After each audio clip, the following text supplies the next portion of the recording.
Waalaikumsalam warahmatullahi wabarakatuh. Innal hamdalillah nahmaduhu wa nasta'inuhu wa nastaghfiruh wa na'udzu billahi min shururi anfusina wa min sayyiati a'malina. May yahdihillahu fala mudilla lahu wa may yudlil fala hadiya lahu. Asyhadu an la ilaha illallah wahdahu la syarika lahu wa asyhadu anna Muhammadan abduhu wa rasuluh la nabiyya ba'dahu. Allahumma shalli ala sayyidina Muhammad wa ala ali sayyidina Muhammad. Amma ba'du. Alhamdulillahirabbil alamin, menjadi satu buah kesyukuran untuk pagi hari ini bisa bertemu dengan bapak-bapak dan ibu-ibu sekalian. Menjadi satu buah kebahagiaan karena menyampaikan satu buah materi yang pas bapak-bapaknya yang hadir juga banyak gitu. Kan nggak lucu kalau saya menyampaikan materi peran ayah dalam pendidikan anak kok yang hadir ibu-ibu semua gitu ya. Biasanya soalnya kalau kami dalam parenting sering kayak gitu ya, kalau pas di sekolah-sekolah gitu ya, sudah menyiapkan materi spesial untuk bapak-bapaknya yang datang 3 atau 4 gitu ya. Alhamdulillah senang rasanya di Lazis Yunisia kali ini dalam pembinaan untuk orang tua SMA atau dalam beranda keluarga ini salah satu yang hadirin dari bapak-bapaknya itu banyak gitu. Artinya semoga ini menjadi salah satu indikasi bahwa para bapak-bapak kita itu sangat peduli dengan pengasuhan putra dan putrinya. Amin. Alhamdulillah, sebelum saya masuk ke materi, karena yang dipajang di depan door prize-nya sudah ada dan saya punya tanggung jawab untuk membagikannya. Kita mulai dengan review dulu ya, materi apa yang sudah kita pelajari sebelumnya. Monggo ada yang mau menyampaikan kira-kira apa saja yang sudah tema-tema besar yang sudah kita bahas di sebelumnya. Silahkan. Mari. Monggo, silahkan disampaikan. Mengacungkan tangan untuk monggo, silahkan. Oke, 1, 2, satu lagi. 1, 2, kebetulan ibu jilbab hijau semua ini. Monggo, satu lagi. Bapak-bapak, wah 3, oke. Ini bapaknya nggak ada yang mau menyampaikan materi apa yang sudah kita pelajari sebelum-sebelumnya? Oh, baru hari ini ya. Hari ini. Oh, berarti ancamannya berhasil ya. Pokoknya sing materi ini untuk bapak-bapak sing teko. Jadi besok dibikin kayak gitu aja. Ya, berarti 3 ibu-ibu, monggo silakan mulai dari ibu. Yang di wiki. Oke, kita sudah pernah belajar tentang bagaimana kondisi anak-anak kita hari ini. Kemarin kita ceritakan tentang tantangan zaman apa yang dihadapi oleh anak-anak kita hari ini. Atau no, ibu? 2, ibu, monggo kita sudah belajar apa saja ibu? Oke, beranda keluarga kita membicarakan tentang apa? Oke, beranda keluarga mungkin bisa dijelaskan tambahan dikit yang kira-kira masih camut-camut. Pernah ditangkap tentang apa ibu? Oke. Betul apa? Yang sejauh ini kecantol saja. Yang kedua.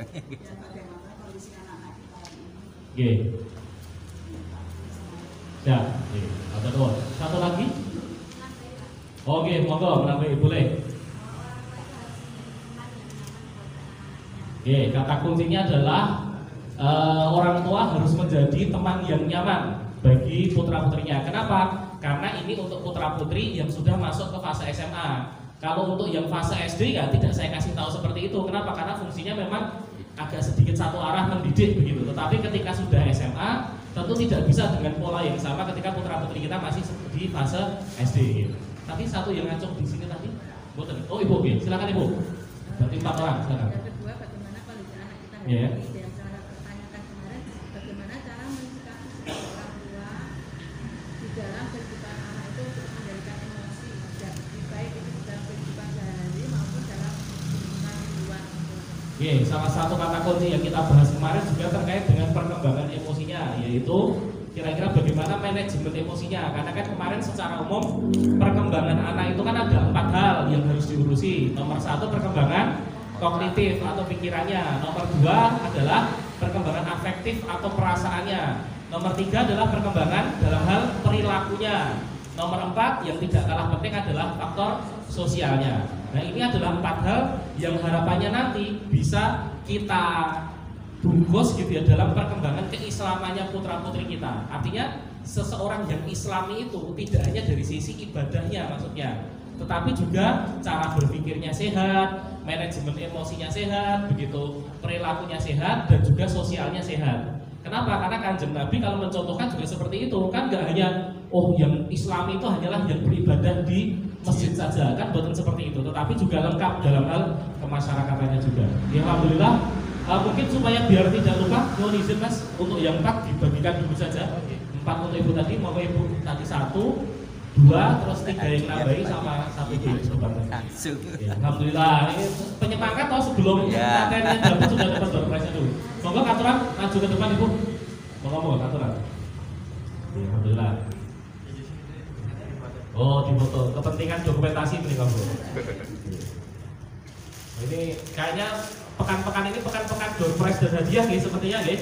Nah, karena di kampung-kampung juga sama jalan sehat atau door prize, lomba-lomba pitulasan di hotel ya saat ini kok ngotot door prize juga.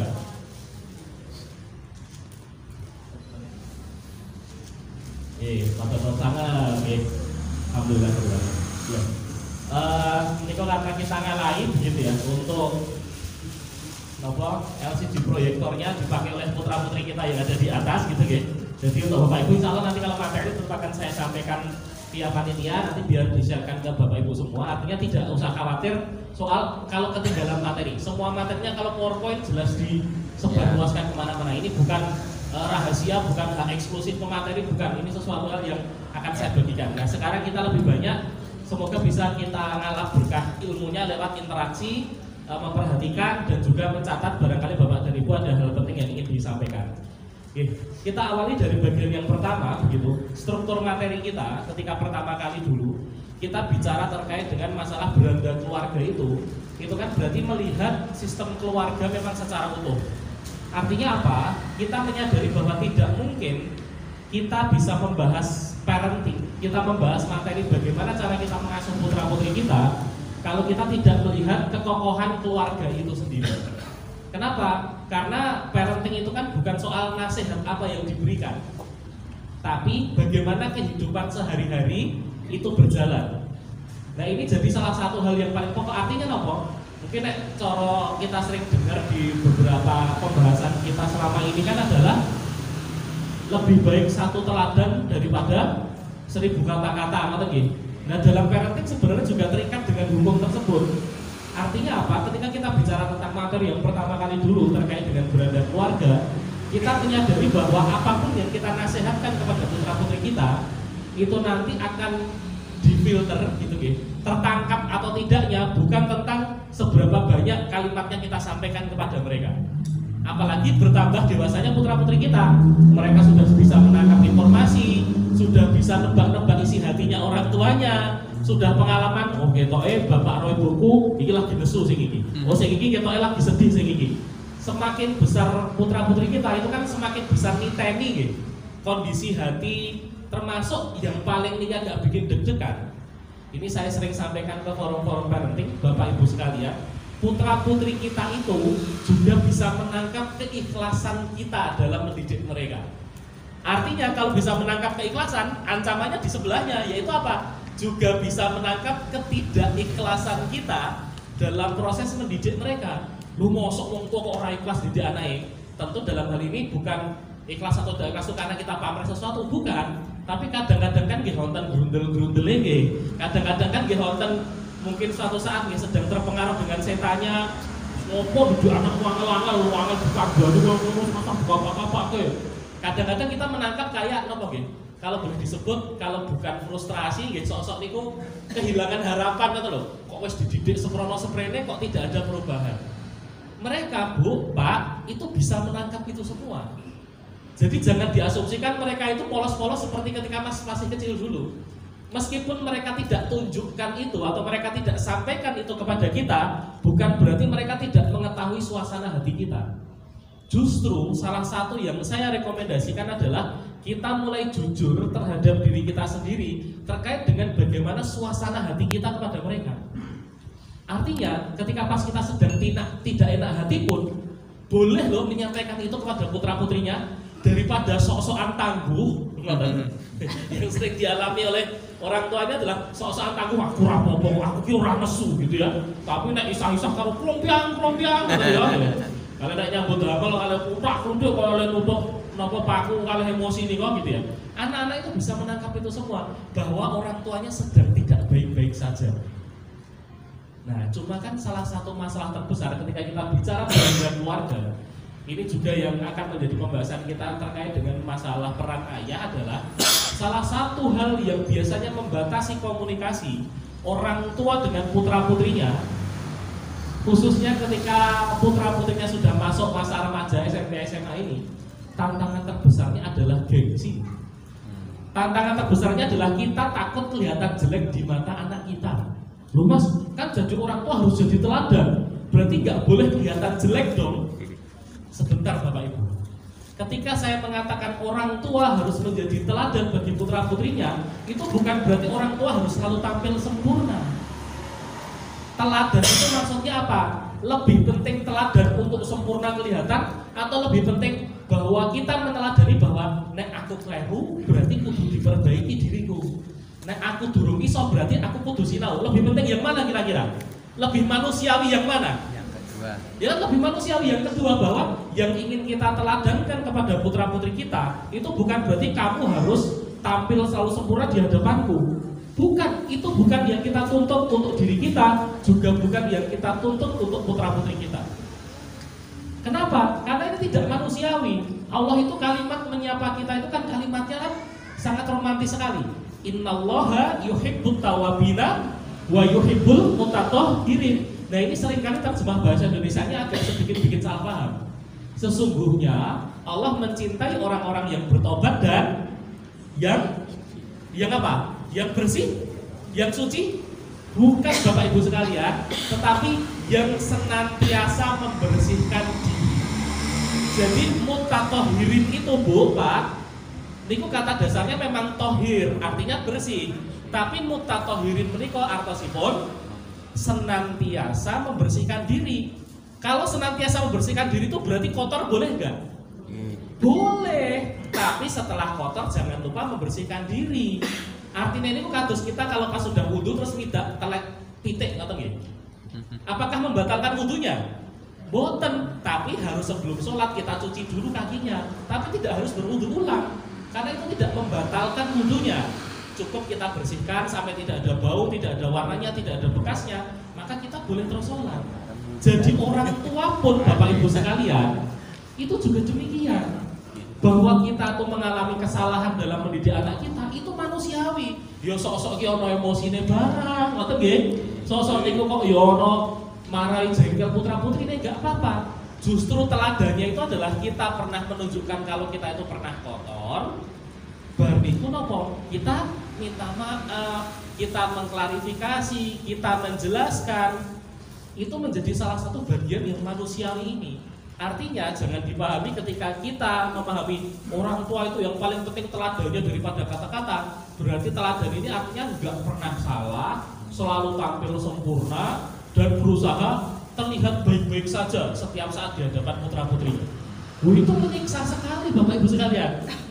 Termasuk misalkan nek pas orang duit-duit gitu ya, nopo nggih harus ya, mungkin beberapa kalimat motivasinya adalah salah satu orang terhebat adalah orang yang mampu tetap tersenyum meskipun hatinya sedang tersakiti. Itu jadi kalimat motivasi boleh, tapi nggak boleh jadi hukum harian. Terus pendak dino wonten niku gitu. Terus habis itu apa? Kita menyembunyikan bahwa kita sudah mengalami ketidakbaik-baik sajaan. Itu juga berbahaya. Ya, tapi juga bukan terus pendak dino perang wonten hadapan putra-putrinya gara-gara randu duit nggih ampun. Nek maksud saya manusiawi saja. Nek pas loro-loro tenan gitu ya, sampaikan aku mau loro hati karo kata-katamu pas kowe semaur pas aku nyeneni kowe. Itu tuh boleh. Bukan berarti terus kita tahan gitu supaya tidak terlihat emosional gitu ya. Tapi justru berikutnya apa? Kita malah keganjel untuk mendoakan dia. Kita malah keganjel untuk tidak berharap sama Allah supaya biar sikapnya bisa jadi lebih baik. Itu malah lebih berbahaya. Nah ini cuma masalah utamanya adalah kadang-kadang kita tuh berhadapan dengan gengsi kita. Kita tidak mau terlihat buruk di mata anak-anak kita, padahal terlihat buruknya kita tapi mau memperbaiki, itu adalah modal yang sangat penting juga yang akan dimiliki oleh putra-putrinya.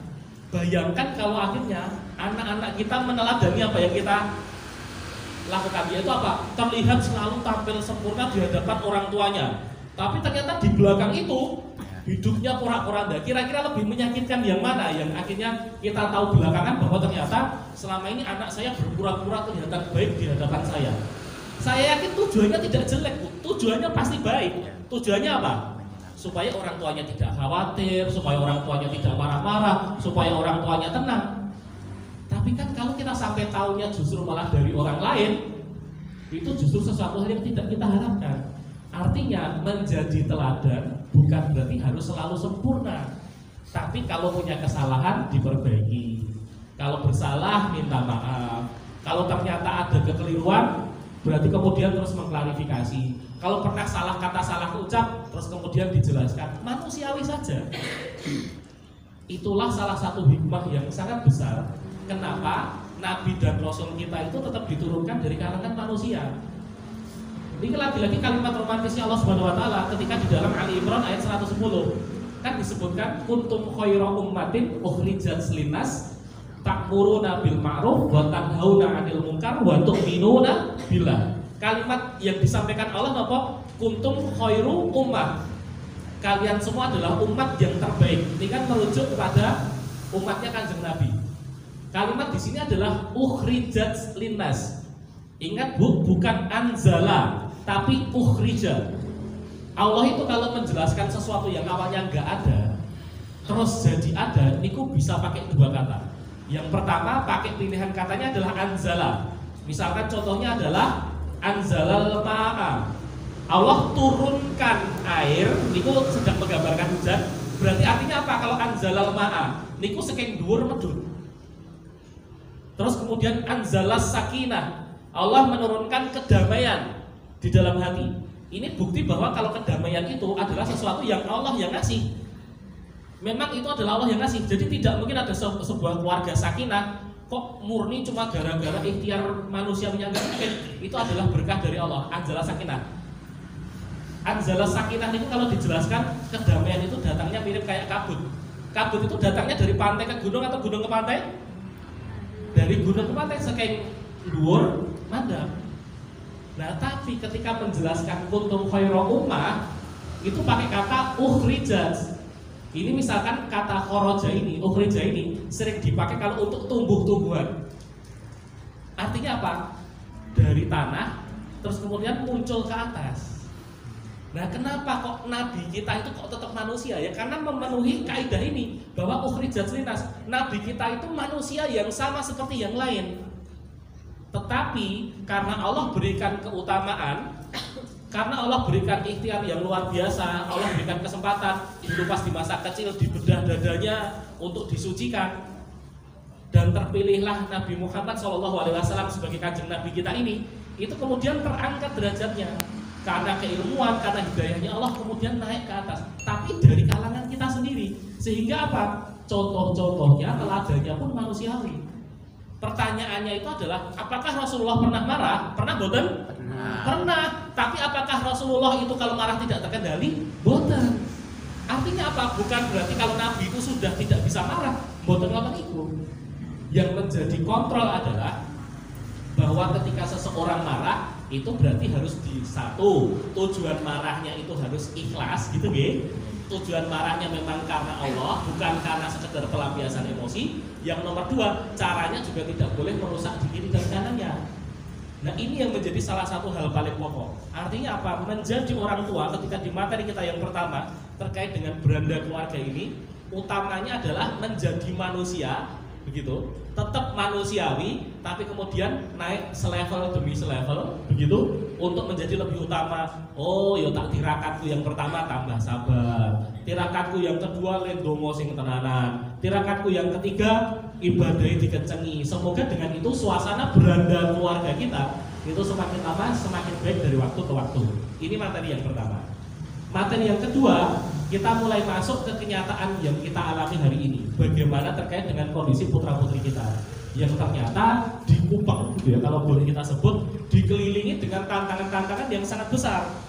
Oleh karena itu, ketika kita mendidik putra-putri kita, jangan sampai gagal fokus, jangan sampai cuma menganggap keberhasilannya itu pakai satu hal saja. Kenapa? Karena sebagai seorang anak yang Islami itu paling tidak berarti di kategorinya ada 4. Nomor 1, Islami dalam hal pikirannya, Islami dalam hal manajemen emosinya, Islami dalam perilakunya, dan Islami juga dalam kegiatan sosialnya.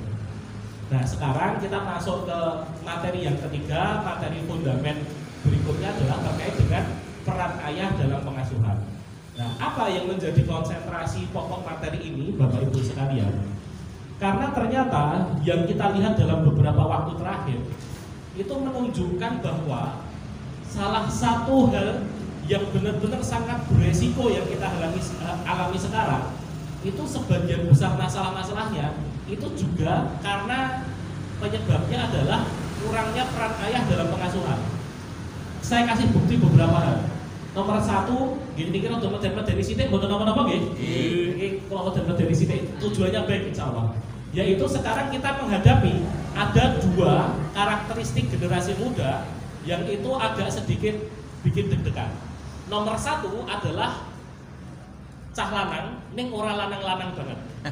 Kemayu. Itu, lanang kemayu, itu 1. Dan yang kedua adalah wong wedok sing gampangan.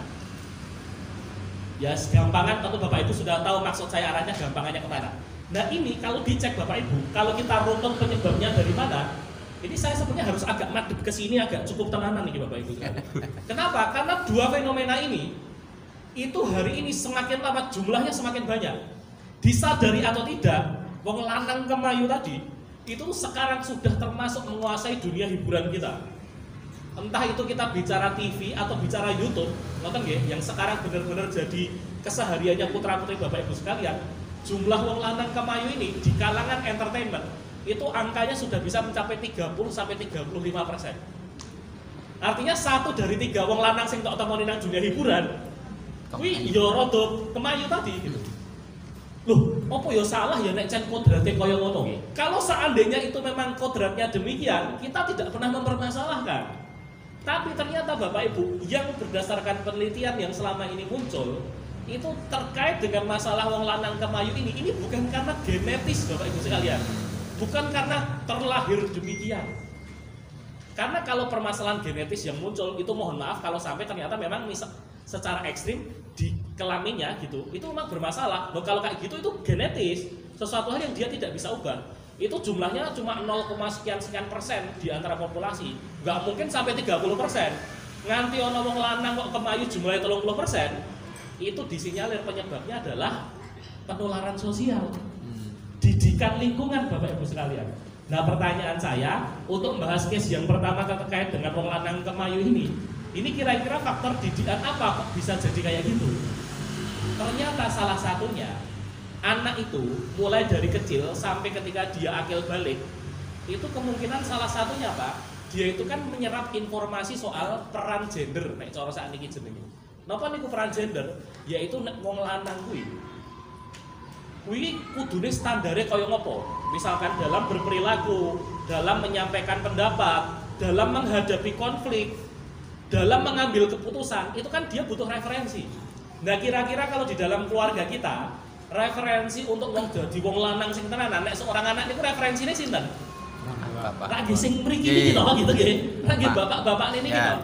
Kenapa? Karena mereka adalah seseorang yang pasti menjadi figur otoritas di dalam keluarga. Dan tadi kan tema-temanya pengambilan keputusan, manajemen konflik ketika harus berhadapan dengan keluarga yang lain, berhadapan dengan krisis-krisis gitu. Tiba-tiba misalkan kita mengalami 2006 gempa bumi, 2010 Merapi jeblok. Niku kan nomor 1 yang akan dilihat adalah manajemen krisis bapak-bapaknya kaya ngopo.